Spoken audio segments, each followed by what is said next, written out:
நான் பேசுறேன்னு எல்லாரும் கிட்ட நல்ல ஃப்ரெண்ட் ஆயிடுவாங்க. நியாயப்படி நீ பேசினா எல்லாரும் ஓடி தான் போகணும். என்ன நீ இப்ப வந்து எப்பதான் நீ வந்த பத்திரிக்கை கொடுக்கறதுக்காக வந்த? ஏன் எனக்கு பத்திரிக்கை கொடுக்கலடி? ஏன் மேடம் பத்திரிக்கை கொடுத்தா வருவீங்களோ? நீ பொண்ணு வீட்டுக்காரி கூப்பிடாமலே வரணும்டி. இருந்தாலும் கர்ட்டசின்னு ஒண்ணு இருக்குல்ல, உனக்கும் பத்திரிக்கை கொடுக்க உன் வீட்டுக்கு வரலாம் தான் நான் நினைச்சேன். ஆனா இப்ப அங்க இருக்க சிச்சுவேஷனுக்கு நான் உன் வீட்டுக்கு வந்தா உன் மாமியார் ஏதாவது சொல்லுவாங்க, கேள்வி கேட்பாங்க. நான் ஏதாவது உள்ள போய் இந்த பிரச்சனை எல்லாம் தேவையா? கல்யாணம் கோவில்தான் வந்துரு சரியா? ரொம்ப அதிகமா யாரையும் கூப்பிடல, க்ளோஸ் ஃப்ரெண்ட்ஸ் அண்ட் ரிலேட்டிவ்ஸ் தான் கூப்பிட்டுருக்கோம். மறக்காம மனுஷன் கூட்டிட்டு வந்துரு. அதெல்லாம் காலையிலேயே வந்துடுவேன். சரி நீ வேற பேசணும்னு சொன்னியே? ஆமால கோவில்ல பத்திரிக்கை வச்சு கொண்டுட்டு முத்துக்கும் மீனாக்கும் முதல் பத்திரிக்கை அங்கேயே கொடுத்தாச்சு. ஏய் இத்தனை வருஷமா ஃப்ரெண்ட்ஸா இருக்கும், ஆனா ஃபர்ஸ்ட் கார்டை மீனாக்கும் முத்துக்கு கொடுக்க அளவுக்கு முக்கிய மாட்டாங்களா? ஏய் அப்படிலாம் ஒண்ணு இல்லடி, முருகன் ஆசைப்பட்டாரு. அதுவும் இல்லாம எங்களுக்கு இந்த மேரேஜ் நடக்கிறதுக்கு முத்து மீனாவும் காரணமே. அதுதான் கொடுத்தோம். எதுக்கு போய் கோச்சிக்கிறே நீ?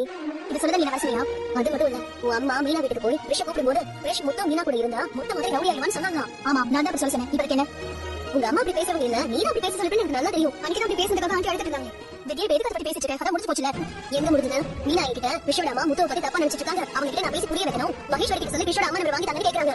இந்த மீனாக்கு வேற வேலை இல்ல, அந்த முத்து பெரிய மகன் மாமா அவனை பத்தி புரிய வைக்கிறதுக்கு அவன் ஒரு ரவுடி ஆடி முத்து கோவப்படுவாரு. அந்த ரவுடி எல்லாம் இல்ல, நான் அந்த வீட்டுக்கு போனதுக்கு அப்புறம் அவனால எவ்வளவு பிரச்சனை வந்துட்டு உனக்கு தெரியும்ல. அப்படி பார்த்தா உன்னால தான் பெரிய பெரிய பிரச்சனை வந்துட்டு. அப்ப நீ என்ன பொம்பளை ரவுடியா? ஏய் நீ தேவையாம வாங்கிட்டு போறடியா? சரி இப்ப மீனா உன் நம்பர் கேட்காங்க, நான் என்ன பண்றது? அதையும் என்கிட்ட கேட்ட விஷயோட அம்மா மீனா விடி. அப்ப உன்ன நான் கேட்கணும். நம்பர் தர முடியாதுன்னு சொல்லு. தர முடியாது எப்படி சொல்ல முடியும்? மகேஸ்வரி கிட்ட இருந்து வாங்கி கொடுன்னு கேக்குறாங்க. நான் வாங்கி கொடுக்குற வரைக்கும் அவங்க விடவே மாட்டாங்க. கேட்டு டார்ச் பண்ணிட்டு இருப்பாங்க. இதுக்கு ஒரே ஒரு வழியா இருக்கு. என்ன? துபாய்ல தெரிஞ்சவங்க நம்ம யாராவது மீனா கிட்ட கொடுத்து அவங்கள விஷயோட அம்மா மாதிரி பேச வைக்கணும். வித்யா நீ அப்படி பண்ணிடு. அதுக்கு துபாய் யாராவது தெரிஞ்சவங்க இருக்கவே, அதுக்கு நான் போவேன். அதுவும் இல்லாம மீனா கிட்ட என்னால போய் சொல்ல முடியாது. ஏன் ஏற்கனவே உனக்காக நிறைய தடவை போய் சொல்லிட்டேன். இதுக்கு மேலே அவங்க ஏமாத்த எனக்கு மனசு வரலடி. அவங்க நல்ல மனசு இருக்காங்க, அவங்க எல்லாம் என்னால ஏமாத்திட்டு முடியாது. அப்ப என்ன போட்டு கொடுக்க போறியா? போட்டு எல்லாம் கொடுக்க மாட்டேன். அதே நேரத்துல என்னால போய் சொல்ல முடியாது. அவரை நீ உனக்கு ரொம்ப சப்போர்ட் பண்ணிட்டே இருக்க.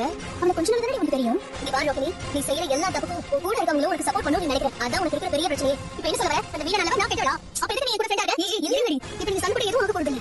என்ன பண்ணாலும் யோசிங்க. ஃப்ரெண்ட் சொல்றல, அதுக்காக நான் ஒரு விஷயம் பண்றேன். மகேஸ்வரி கிட்ட நான் நம்பர் கேட்டேன், ஆனா உனக்கு கொடுக்கலன்னு நான் மீனாட்ட சொல்றேன். அப்ப இது மட்டும் போய் சொல்ற மாதிரி ஆகாதா? மகேஸ்வரி விஷயோட அம்மா நம்பர் எனக்கு தர முடியுமா? அதே தர முடியும். இப்ப பாரு நீ ஏன் தர முடியாதுன்னு சொல்லிட்டேன். இப்ப நான் எதுவும் மீனா சொன்னா அது போய் இல்ல ரோகிணி. இதே மாதிரி எத்தனை நாள் போய் சொல்லி சமாளிக்க முடியும்? மீனா என்கிட்ட கூட வந்து நம்பர் கேட்க சான்ஸ் இருக்குல்ல. கண்டிப்பா கேட்பாங்க. அவங்க ஒரு விஷயம் நினைச்சா முடிக்காம விடவே மாட்டாங்க. இவ ரொம்ப நல்லா தப்பிக்கவே முடியாது. சீக்கிரமே முத்து மீனாவும் இவரை பத்தி எனக்கு கண்டுபிடிக்க தான் போறாங்க. போத நிறுத்து. இருக்கிற இடத்துல நீ வேற ஏன் டென்ஷன் பண்ணிட்டு இருக்க? ரோகிணி எதுக்கு டென்ஷன் ஆகுற? இவ பேசுறத பார்த்தல, இதோ நான் காசுப்பட்டு ஏமாற மாதிரி பேசிட்டு இருக்கா. எனக்கு பிடிச்ச லைஃப் அமைச்சுக்கணும்னு நினைச்சேன். அது தப்பா? என் அம்மா எனக்கு பட்டி வச்சு கல்யாணத்துல நான் எவ்வளவு கஷ்டப்பட்டேன்.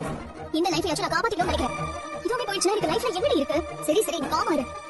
இங்க பாரு மீனா கேட்டா கல்யாண வேலையில பிஸியா இருக்கேன்னு சொல்லு. இல்லனா மகேஸ்வரி நம்பர் தரலன்னு சொல்லு. சரி ஓகே, ஆனா அது எத்தனை நாளைக்கு பாத்துக்கோ. நிறைய இடத்துல நான் பத்தி கொடுக்கணும். கிளம்புறேன். பாய் பாய். ரோகிணி வித்யா சொல்றதுல நியாயம் இருக்கு. மீனா நம்பர் வந்து ட்ரை பண்ணிட்டே தான் இருப்பாங்க. வித்யா வேற மீனா ரொம்ப சப்போர்ட் பண்றான். ஒரு ஸ்டேஜ்ல வித்யா உனக்கு பத்தி சொல்றதுக்கு சான்ஸ் இருக்குல்ல. கரெக்டா? அவரை நம்பவும் முடியாது. இதுக்கு ஒரு முடிவு கட்டணும்.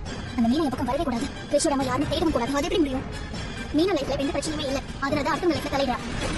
உனக்கு எதையுமே யோசிக்க முடியாத அளவுக்கு லைஃப்ல ஏதாவது ஒரு பெரிய பிரச்சனை வரணும். அதுக்கு என்ன பண்ண போறேன் யோசிக்க.